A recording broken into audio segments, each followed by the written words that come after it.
Um, or can you just tell me a little bit about NAL itself and its relationship with Hearing Australia and the wider hearing industry in Australia? Sure. You know, the National Acoustic Laboratories is funded by the Department of Health in Australia, and we're very similar to, say, an NIH research center in the US, funded by in Bethesda. We consist of teams of audiologists, engineers, psychologists, speech pathologists, a variety of experts who has a single mission to help people with hearing loss.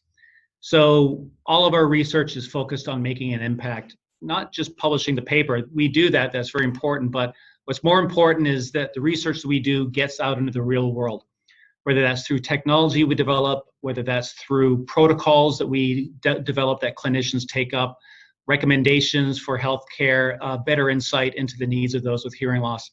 And we are a part of Hearing Australia, which is also a government organization, which is the largest hearing service provider in Australia.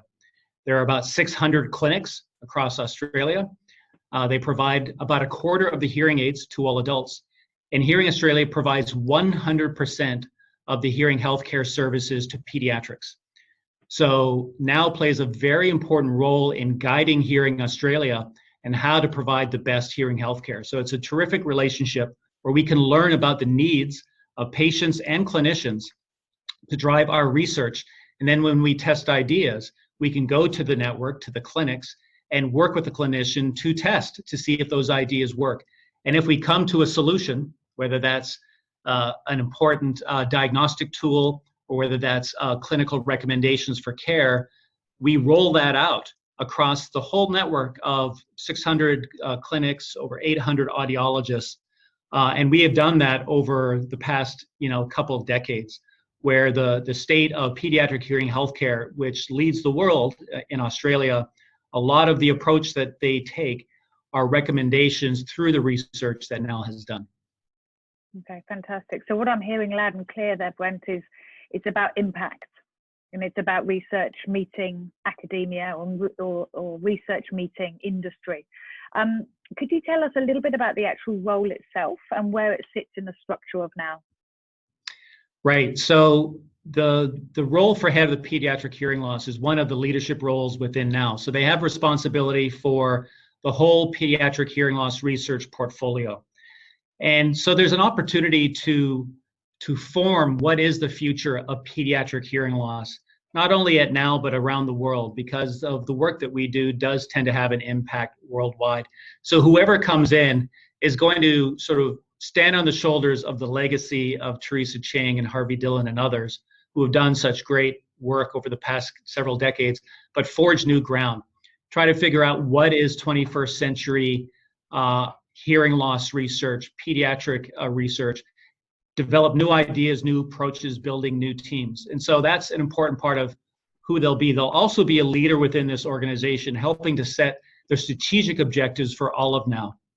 So working with the NAL leadership team to say, what is excellence in a research center that consists of about 40 researchers look like in the world? How should we organize ourselves? Should we be taking on more innovation methodologies? Should we be doing agile in some of our projects? Should we be running sprints? What's the importance of longitudinal studies, and should we be focusing more on those?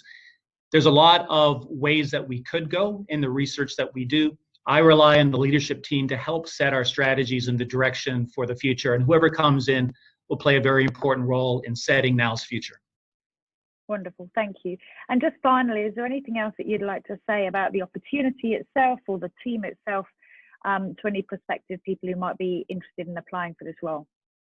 Sure. Well, I'd say the people, NAL consists of career scientists, people who have been doing this for a very long time. So incredibly experienced, incredibly driven people who want to do great research to help people with hearing loss. And you'll be hard put to find a better team anywhere. And what was the other part? The people and anything about the people or the team or the organization itself that you think might be interesting for any prospective applicants. Anything else about the opportunity? What I would say is NAL has been very successful at developing tools. We've developed EEG systems that are now used worldwide. We've developed the COSI, the NL2 fitting prescription that audiologists use worldwide. Hearing Australia, does that with every single patient. We create things that impact the world and that impacts millions of people. And so it's really important when I talk about the opportunity here at NAL, it's not just to publish a paper, it's to actually change the lives of people with hearing loss and change